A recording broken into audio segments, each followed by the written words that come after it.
பரிசுத்த யோவான் எழுதின சுவிசேஷம் 20ஆம் அதிகாரம் 22வது வசனம். பரிசுத்த ஆவியை பெற்றுக்கொள்ளுங்கள்.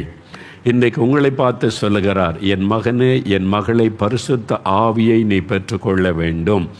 ஏன் இந்த பரிசுத்த ஆவியை பெற்றுக்கொள்ள வேண்டும் என்று இயேசு சொல்லுகிறார். இந்த பரிசுத்த ஆவியை பெற்றுக்கொள்வதனால் உண்டாகிற நன்மை என்ன? முதலாவது, இந்த பரிசுத்த ஆவியானவரை குறித்து ஒரு தெளிவு நமக்குள்ளே காணப்பட வேண்டும். பிதா, குமாரன், பரிசுத்த ஆவி என்று திருத்துவ தேவன் நம்முடைய தேவன். மூன்றில் மூன்றுமாய் செயல்படுகிற தேவன். மூவரும் வெவ்வேறு ஆழ்தத்துவம் உள்ளவர்கள் என்பதாக வேதம் சொல்லுகிறது. புதிய ஏற்பாட்டு காலம் வரும்பொழுது குமாரனாகிய இயேசு அவர் மனிதனாய் வந்து நமக்காக சிலுவையில் மரித்து நம்முடைய பாவ சாபங்களை சுமந்து முடித்ததை நம்ம வாசிக்கிறோம். அப்பொழுதும் பிதாவாகிய தேவன் குமாரனாகிய இயேசுவோடு பேசி வழிநடத்தி கொண்டிருந்த சம்பவங்களை பார்க்கிறோம். அவர் பரிசுத்தாவினால் நிரப்பப்பட்டவராக எல்லாவற்றை செய்து கொண்டிருந்ததை நம்ம பார்க்கிறோம். இப்பொழுது பரிசுத்த ஆவியானவரின் காலம். அப்போஸ்தலர் 2ஆம் அதிகாரத்தில் இந்த ஆவியானவர் பொழிந்தருளப்பட்டு பரிசுத்த ஆவியானவர் பலமாய் கிரியை செய்து கொண்டிருக்கிற காலம் இது. பிதாவின் வலது பாரசத்தில் அமர்ந்து இயேசு நமக்காய் பரிந்து பேசிக் கொண்டிருக்கிறார். நாம் ஊழியம் செய்கிற இடங்களில் நம்மத்தில் இயேசு பிரசன்னமாகி கிரியை செய்து கொண்டிருக்கிறார். பரிசுத்த ஆவியானவர் நம்மீது இறங்கி நம்மை பயன்படுத்துகிறார். இப்படி திருத்துவ தேவன் அற்புதமாய் கிரியை செய்கிறதை வேத புஸ்தகம் முழுவதிலும் இன்றைக்கு நம்ம கண்கூடாய் பார்க்கிறோம். இதில் இந்த பரிசுத்த ஆவியானவரை குறித்து இன்றைக்கு பார்க்க போகிறோம். வேதத்தில் வாசிக்கும் போது சிம்சோனின் மீது ஆவியானவர் இறங்கினார், கிதியோன் மேலே ஆவியானவர் இறங்கினார், எப்தாவின் மீது ஆவியானவர் இறங்கினார். இதெல்லாம் நம்ம வாசிக்கிறோம். அந்த குறிப்பிட்ட காரியத்தை செய்து முடிப்பதற்கு ஆவியானவர் இறங்கினார். ஆனால் புதிய ஏற்பாட்டு காலத்தில் வரும் பொழுது அந்த பெந்தேகோஸ்தே நாளிலே ஆவியானவர் ஊற்றப்பட்ட அனுபவத்தை குறித்து சொல்லும் போது வேத புஸ்தகம் சொல்லுகிறதை நல்லா கவனிங்க. யோவான் 14ஆம் அதிகாரம் 16ஆம் வசனத்தில் இயேசு கிறிஸ்து ஒரு காரியம் சொல்லுகிறார். நான் போய் பிதாவை வேண்டிக் கொள்ளுவேன், அப்பொழுது என்றென்றைக்கும் உங்களோடு கூட இருக்கும்படி வேறொரு தேற்றரவாளனை அவர் அனுப்புவார். Another comforter. இயேசுவை போல அவர் கூட இருப்பார். நீங்கள் இயேசுவை கண்ணால் பார்க்க முடியும், அவர் மாம்சத்தில் வெளிப்பட்ட தேவன். ஆனால் பரிசுத்த ஆவியானவரை கண்ணால் பார்க்க முடியாது, ஆனால் அவரை உணர முடியும். அவர் பேசுவதை, வழி நடத்துவதை, கூட இருப்பதை, தடை பண்ணுவதை உணர முடியும். அதனால் அந்த பரிசுத்த ஆவியானவரை அனுப்புவேன் என்று இயேசு சொல்லி இருக்கிறதை நம்ம பார்க்கிறோம். அவர் என்றென்றைக்கு நம்மோடு கூட இருப்பாராம். குறிப்பிட்ட நேரம் வந்துட்டு போகிறவர் அல்ல. ஒரு முறை நம்மை நிரப்பிவிட்டால் நம்மோடு கூட இந்த ஆவியானவர் இருப்பதை உணர முடியும். பரிசுத்த ஆவியினிடத்தில் வரும்போது நீங்கள் பலனடைந்து எனக்கு சாட்சிகளாய் இருப்பீர்கள். அப்ப இந்த பரிசுத்த ஆவியானவரை குறித்து இயேசு தன்னுடைய மரண நேரம் நெருங்கும் பொழுதும் உயிர்த்தெழுந்த பிறகும் அதிகமாய் சொல்லி இருக்கிறதை நீங்கள் பார்க்க முடியும். என்னால் இந்த பரிசுத்த ஆவியினால் நாம் நிரப்பப்பட வேண்டியது அவசியம். அவர் என்றென்றைக்கு நம்மோடு கூட இருக்கிறவர். அது மாத்திரமல்ல, பழைய ஏற்பாட்டு காலத்தில் குறிப்பிட்ட சில ஊழியத்தை நிறைவேற்றுகிறவர்களுக்கு ஆவியானவர் இறங்கி வந்தார். மோசே காலத்தில் மோசே மீது, அதே மாதிரி 70 மூப்பன்மார்கள் மேல் ஆவியானவர் இறங்கினார். ஆனால் இப்போ அப்படி மாம்சமான யாவர் மேலும் என் ஆவியை ஊற்றுவேன் என்ற வாக்கு தத்துவம். அதனால இன்றைக்கு இந்த அபிஷேகம், இந்த வல்லமை, ஆவியானுடைய அந்த ஊற்றப்படுதல் எல்லாருக்கும் உரியது. குட்டி பிள்ளைகள், வாலிபர்கள், பெரியவர்கள், ஊழியர்கள், ஊழியக்காரிகள், இந்த மாதிரி வேலை செய்கிறவங்க, படிக்கிறவங்க, தொழில் செய்கிறவங்க எல்லாருக்கும் இந்த பரிசுத்தாவின் அபிஷேகம் இது கடைசி நாட்களில் யாவர் மீது ஊற்றுவேன் என்று கர்த்தர் வாக்கு பண்ணி இருக்கிறார். அதனால இந்த அனுபவம் உங்களுக்குரியது. இந்த அனுபவத்தை நீங்கள் பெற்றுக்கொள்ளணும். நீங்கள் இந்த பரிசுத்தாவினால் நிரப்பப்பட வேண்டும் என்று இயேசு விரும்புகிறார். யாரும் சாக்கு போக்க சொல்ல இடமில்லை. அதெல்லாம் ஊழியக்காரங்களுக்குள்ளது, அவங்கள தான் அபிஷேகம் பண்ணுவார் என்று நீங்கள் சொல்லக்கூடாது. வசனம் சொல்லுகிறதை கவனம்ங்க. மாம்சமான யாவர் மேலும் என் ஆவியை ஊற்றுவேன். உங்கள் மேலே ஆண்டவர் இன்றைக்கு ஊற்ற விரும்புகிறார். நீங்கள் அந்த அபிஷேகத்தை பெற்றுக்கொள்ள போறீங்க. அதான் புதிய ஏற்பாட்டில் யாவர் மீதும் ஆவியானவர் ஊற்றப்பட்டு இன்றைக்கு வரைக்கும் அந்த பரிசுத்தாவியனுடைய கிரியை தொடர்ந்து கொண்டு வருகிறதை நம்ம பார்க்கிறோம். சிலர் சொல்லுவாங்க, நம்ம ரட்சிக்கப்படும் போதே பரிசுத்தாவியை பெற்றுக்கொள்ளுகிறோம், ஆவியானவர் தனி அப்போ இயேசு தனியாலாம் வரமாட்டார். இயேசுவை ஏற்றுக்கொண்டால் பிதா குமாரன் பரிசுத்த ஆவியானவர் நமக்குள்ளே வந்து விடுகிறார் என்று சொல்லுவாங்க. எனக்கு அந்த ரட்சிப்பின் அனுபவம் வேறு, பரிசுத்தாவினால் நிரப்பப்படுகிற அனுபவம் வேறு. நிரப்பப்படுகிற ஒரு அனுபவம் இருக்கிறது. அதைத்தான் அப்போஸ்தலர் 1 இயேசு சொல்லுகிறார். இயேசுவை பின்பற்ற பேதுரு, யோவான், அந்திரேயா இவங்கெல்லாம் ஒப்பு கொடுத்த போது அது ஆவியானுடைய செயல், ஆவியானுடைய கிரியை. அப்பொழுது ஆவியானவர் அவளுக்குள்ளே செயல்பட ஆரம்பித்து விட்டார். ஆனால் இயேசு சொல்லுகிறார், அது போதாது, நீங்க பரிசுத்தாவினால் முழுமையாக நிரப்பப்படணும், பரிசுத்தாவின் ஞானஸ்தானத்தை பெற்றுக்கொள்ள வேண்டும் என்று ஆண்டவர் சொல்லுவதை நீங்கள் பார்க்க முடியும். அப்போஸ்தலர் 9 பாருங்க. ஆண்டவர் சவுலை சந்திக்கிறார் தமஸ்கு போகிற வழியில். அப்பொழுது சந்தித்த போது, ஆண்டவரே நான் என்ன செய்ய சித்தமாய் இருக்கிறீர் என்று சவுல் தன்னை ஆண்டவருக்கு ஒப்பு கொடுக்கிறார். அப்போதான் அவர் ரட்சிக்கப்படுகிறார். அப்பொழுது அவர் ரட்சிக்கப்பட்டு விட்டார். இயேசு கிறிஸ்து அவரை சந்தித்த பொழுது ரட்சிக்கப்பட்டு விட்டார், தன்னை ஆண்டவருக்கு ஒப்பு கொடுத்து விட்டார். ஆனால் அப்போஸ்தலர் 9:17 வாசித்து பாருங்க. அனனியா இந்த தீர்க்கதரிசியை கர்த்தர் அனுப்பி, நீ பார்வையடையவும் பரிசுத்தாவினால் நிரப்பப்படவும் ஆண்டவர் என்னை அனுப்பினார் என்று சொல்லுகிறார். ரட்சிக்கப்பட்டது 3 நாளைக்கு முன்னால. ஆனால் இப்பொழுது பரிசுத்தாவினால் நிரப்பப்பட்ட அனுபவத்தை பெற தேவன் தீர்க்கதரிசி அனுப்பி வைத்தது வேதம் சொல்லுகிறது. எபேசு பட்டணத்திற்கு பவுல் வருகிறார். அதை வந்தபோது நீங்கள் பரிசுத்தாவி பெற்றீங்களா ரட்சிக்கப்பட்ட போது என்று கேட்கிறார். அவன் சொல்கிறாங்க, பரிசுத்தாவி ஒருவர் உண்டென்று கேள்விப்படவில்லை என்று சொல்லுகிறாங்க. அவளுக்கு ரட்சிப்பை பற்றி மட்டும்தான் அறிந்திருந்தாங்க. அப்போ பவுல் அவளுக்கு பரிசுத்தாவினவரை குறித்து சொல்லி அவர்களுக்காக ஜெபித்த போது அவர்கள் எல்லார் மேலே பரிசுத்தாவியானவர் ஊற்றப்பட்டார், இறங்கினார். 6ஆம் வசனம் அப்போஸ்தலர் 19:6 வாசிக்கிறோம். அப்போ ரட்சிப்பின் அனுபவம் வேறு, பரிசுத்தாவினால் நிரப்பப்படுகிற அனுபவம் வேறு. நான் ரட்சிக்கப்பட்டுதான் என்னை நிற்காதுங்க, அபிஷேகத்தை பெற்றுக்கொள்ளணும், ஆவியினால் நிரப்பப்படணும், பரிசுத்தாவின் வல்லமை பெற்றுக்கொள்ள வேண்டும். நீங்கள் அபிஷேகத்தை பெற்றுக்கொள்ளணும், ஆவியினாலே நிரப்பப்படணும்.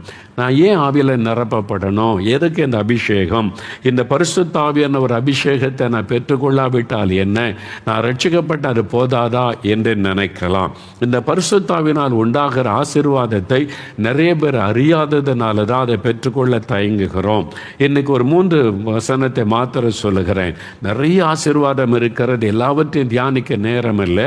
முக்கியமான 3 காரியம் சொல்லுகிறேன். முதலாவது 2 கொரிந்தியர் 3:17 வசனம் சொல்லுகிறது, கர்த்தரே ஆவியானவர், கர்த்தருடைய ஆவி எங்கேயோ அங்கே விடுதலை உண்டு.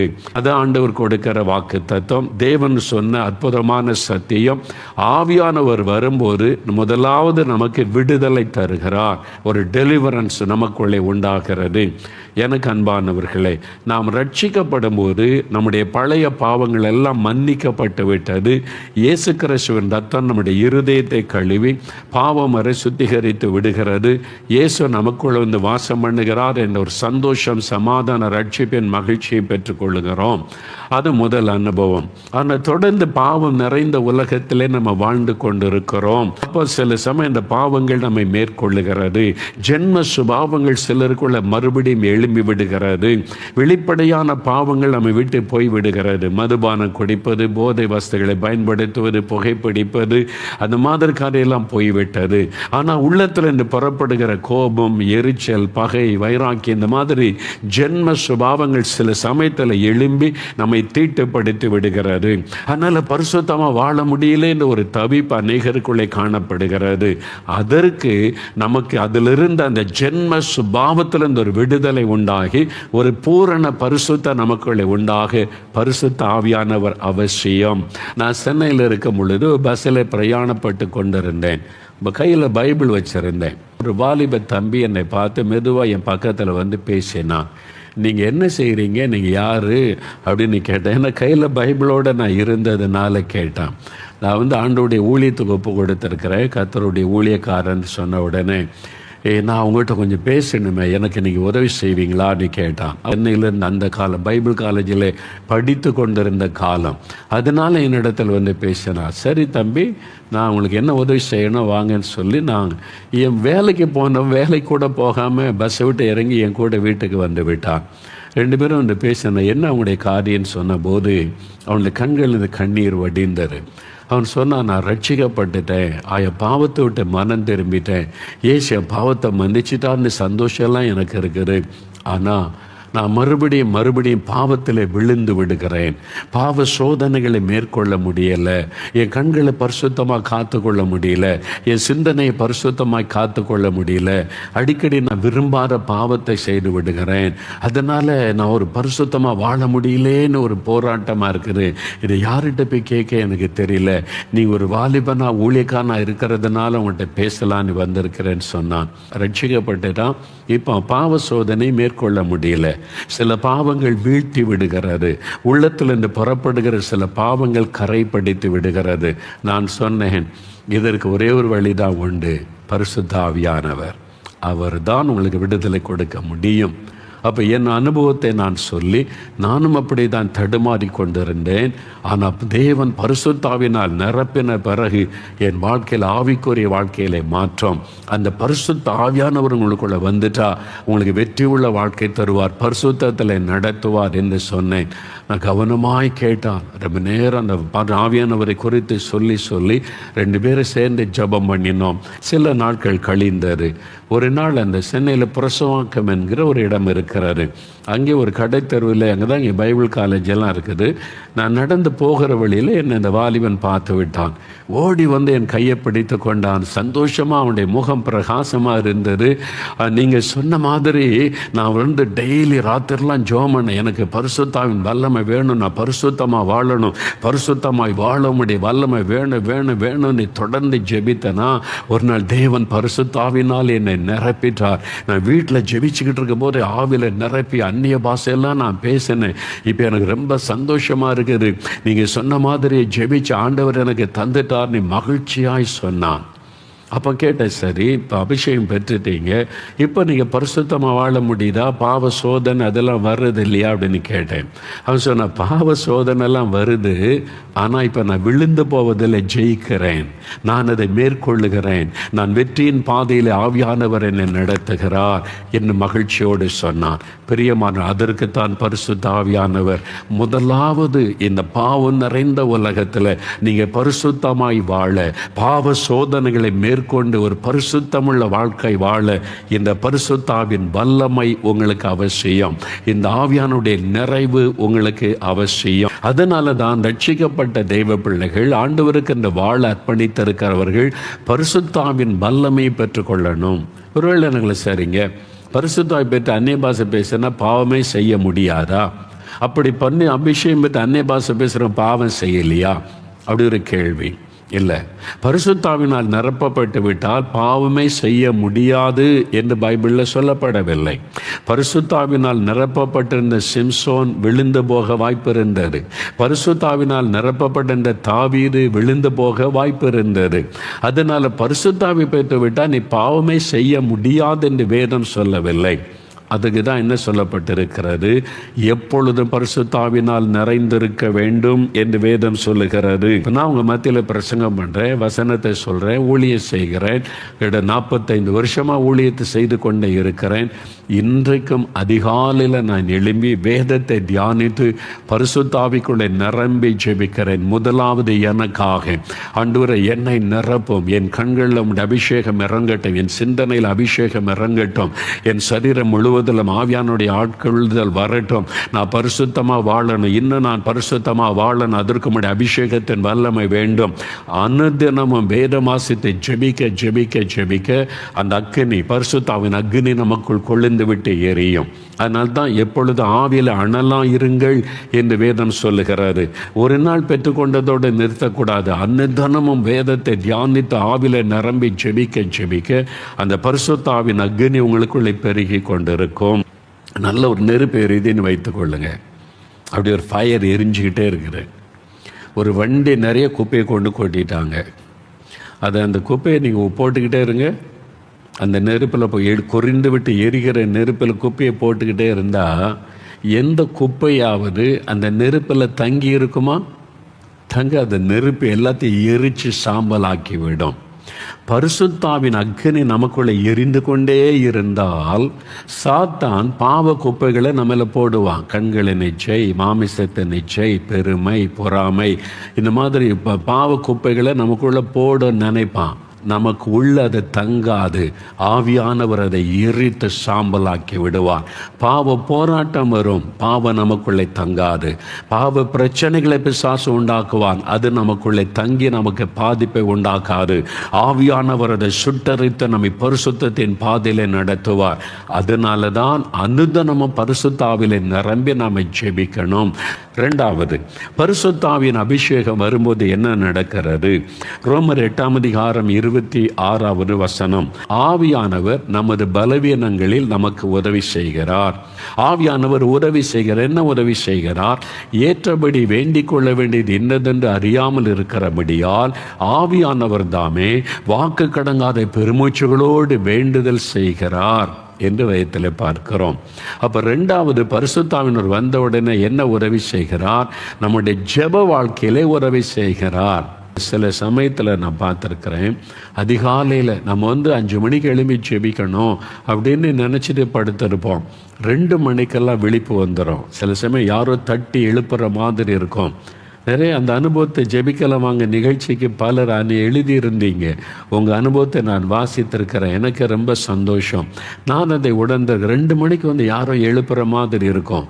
சாதாரணமாக எழும்புவதற்கும் ஒருவர் எழுப்புவதற்கும் உள்ள வித்தியாசத்தை உணர முடியும். நீங்கள் அப்படி ஆண்டவர் எழுப்புனா டக்குன்னு உங்களுடைய ஆவியில் தெரியும், ஆண்டவர் என்னை எழுப்புகிறார். ஏன் ஆண்டவர் எழுப்புகிறார்? ஆண்டவர் சும்மா தூங்குற ஆளை கொஞ்சம் முழிச்சிரு அப்படின்னு சொல்லி எழுப்புவாரா? இதோ ஒரு நோக்கம் இருக்கிறது. அப்போ உங்களுக்கு டக்குன்னு நல்லா உங்களுடைய ஆவியில் தெரியும், இது ஆவியானவர் எனக்கு உண்டாக்கின ஒரு எழுப்புதல், என்னை எழும்ப பண்ணி இருக்கிறார். எதற்கான? ஜெபிக்கிறதற்கு தான் அவர் எழுப்புவார்.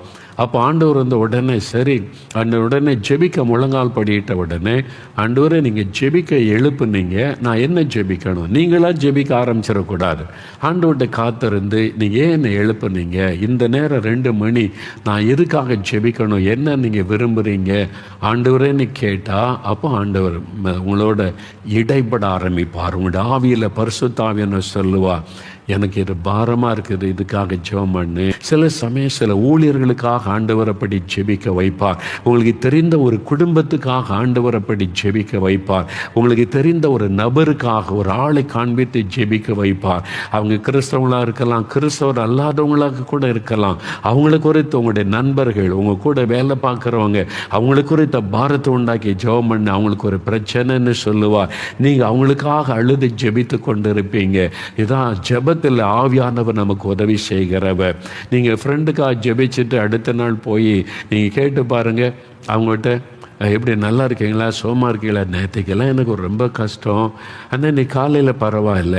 ஏன் தெரியுமா? ராத்திரி நீங்கள் அவங்களுக்காக ஜெபிச்சிங்க. ஒரு சமயம் காலையில் நான் ஜெபிக்கும் போது ஆண்டவர் ஒரு ஊழியக்காரனை கண் முன்னால் நிறுத்தி இந்த ஊழியக்காரருக்காக ஜெபமணுன்னு சொன்னார். உடனே நான் பாருங்கள், இந்த ஊழியக்காரருக்காக உடனே அவனுக்கு சுகவீனமாயிட்டாங்களோ இப்படி தானே தோன்று. ஒரு ஊழியக்காரனுக்காக ஜெபிக்க சொன்னால் நான் உடனே இந்த ஊழியக்காரரை கண்மனால் நிறுத்தி அவனுடைய சுகம் அதுக்கெல்லாம் ஜெபிக்க ஆரம்பிக்கிறேன். ஆவியான சொல்கிறார், நிறுத்து, நீயா ஜெபம் பண்ண ஆரம்பிக்கிற?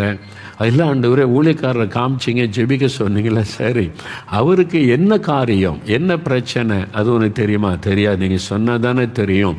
அப்போ ஆண்டவர் சொன்னார், அவருடைய ஊழியத்தில் இருக்கிற ஆட்களால் இந்த ஊழியக்காரனுக்கு பிரச்சனை, ரொம்ப மனவேதனையோடு இருக்கிறான், நீ ஜெபம் பண்ணு. அந்த ஊழிய ஸ்தாபனத்தில் உடன் வேலை செய்கிற ஆட்களுக்கு ஜெபம் பண்ணு. அதில் சிலரால் என் ஊழியக்காரன் பாதிக்கப்பட்டிருக்கிறான்னு நான் கருத்தாக ஜெபிக்கிறேன். ஆண்டவரே, அந்த ஊழிய ஸ்தாபனத்திற்காக வேலை செய்கிற ஆட்கள் எல்லாருக்காக ஜெபிக்கிறேன்னு சில நம்முடைய நேரம் பாரப்படுத்தி கண்ணீரோடு ஜெபம் பண்ணுகிறேன். அவரோட தொடர்பு கொண்டு எப்படி இருக்கீங்க, ஊழியம் எப்படி இருக்கு அப்படின்னு கேட்டேன். நல்லா இருக்கிறேன் அப்படின்னு சொன்னாங்க. இல்லை, 2 நாளைக்கு முன்னால் ஆண்டவர் உங்களுக்கு ஜெபிக்க சொன்னார், உங்களுடைய ஊழியத்தில் வேலை செய்கிறவங்களுக்கெல்லாம் ஜெபிக்க சொன்னார் அப்படின்னு சொன்னேன். அவங்க அப்படியே சொன்னார் ஆண்டவர். ஆமாம், ரொம்ப கஷ்டப்பட்டேன், எனக்கு ரொம்ப மன வேதனை ஆயிடுச்சு.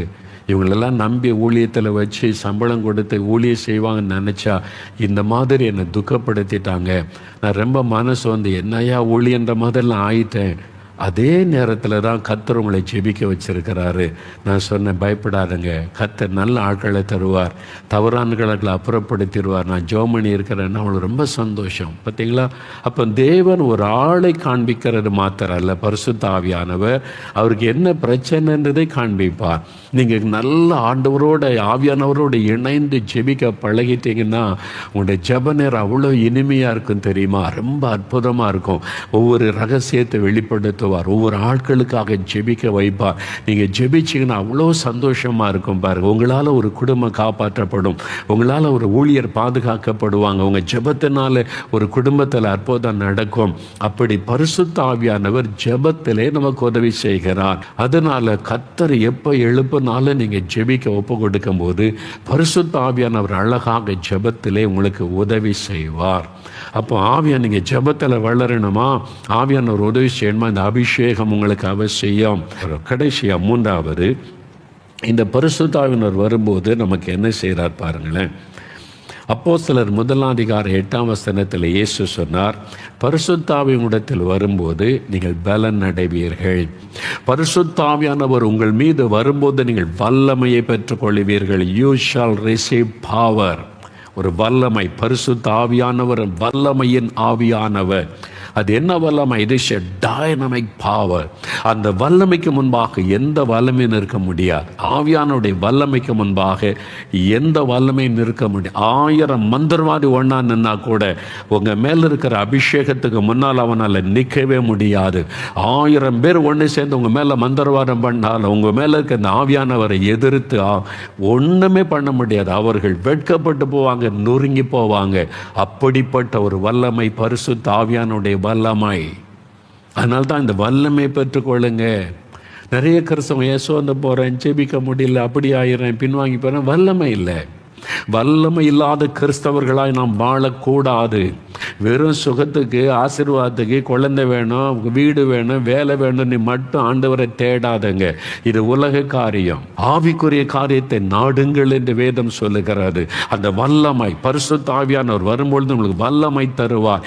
என்ன வல்லமை? பாவத்தை மேற்கொள்ளக்கூடிய வல்லமை, சோதனைகளை மேற்கொள்ளக்கூடிய வல்லமை, பிரச்சனைகளை மேற்கொள்ளக்கூடிய வல்லமை, சாத்தானை மேற்கொள்ளக்கூடிய வல்லமை, பிசாசை மேற்கொள்ளக்கூடிய வல்லமை, எந்த சூழ்நிலையை மேற்கொண்டு நிற்கக்கூடிய வல்லமையை தருகிறவர் பரிசுத்த ஆவியானவர். அவர் தகப்பன், என் பிள்ளைங்க வல்லமை உள்ளவளா இருக்கணும், கோழைகளா இருக்கக்கூடாது, பலவீனராக இருக்கக்கூடாது, வல்லமை உள்ளவளா இருக்கணும்னு ஆண்டவர் ஒவ்வொரு கிறிஸ்தவர்கள் இயேசுவை ஏற்றுக்கொண்ட தேவ பிள்ளைகளை குறித்து ஆண்டவர் விரும்பி தன் வல்லமையை நமக்கு தருகிறார். அது அவருடைய வல்லமை, உன்னதத்திலிருந்து வரக்கூடிய வல்லமை, அதை நமக்கு தருகிறார். அந்த ஆவியானுடைய வல்லமை வந்துட்டு அவ்வளோதான். சிங்கத்துக்கு ஒத்த ஒரு பலன் வந்துடும். உங்களை பயப்படுகிற சூழ்நிலை, நெருக்கங்கள் சூறாவளியை போல வந்தாலும் நீங்கள் போய் ஆவில நிரம்பி அந்நிய பாஷையில் ஜெபிச்சு பாருங்கள், அடுத்த நிமிஷம் ஒன்றும் உங்களை அசைக்க முடியாது. உங்களுக்குள்ள ஒரு சிங்கத்தை போல தைரியம் வரும். கண்மலை போல் அசையாமல் நிற்பீங்க. ஒன்று உங்களை சேதப்படுத்த முடியாது. உங்கள்கிட்ட மோதுகிறவர்கள் நொறுங்கி போவதையும், உங்ககிட்ட மோதுகிற அசுத்தாவின் கிரியைகள் நொறுங்கி போவதையும், உங்ககிட்ட மோதி மந்திரவாதம் பண்றவங்க வெட்கப்பட்டு போவதையும் தான் நீங்க பார்ப்பீங்க.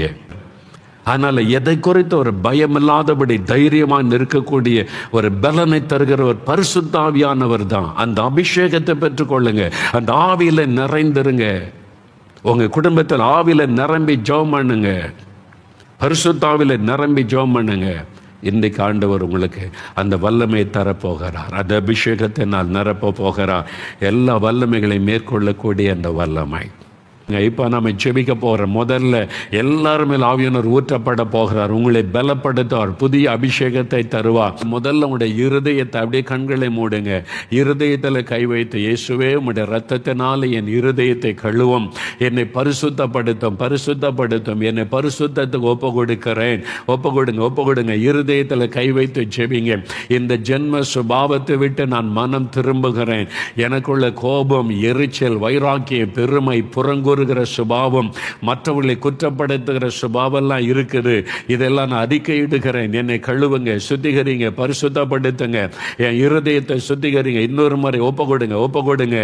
எல்லாரும் இருதயத்தில் கை வைத்து, ஆண்டவரே என்னை பரிசுத்தப்படுத்தும், பரிசுத்தாவின் அபிஷேகத்தை பெற்றுக்கொள்ள என்னை உள்ளத்தை ஆயத்தப்படுத்தும், கிருபை தாரும், ரத்தத்தினால கழுவும், என்னை ஒப்பு கொடுக்கிறேன். 100க்கு 100 பலிபீடத்தில் என்னை ஒப்பு கொடுக்கிறேன். சொல்லுங்க.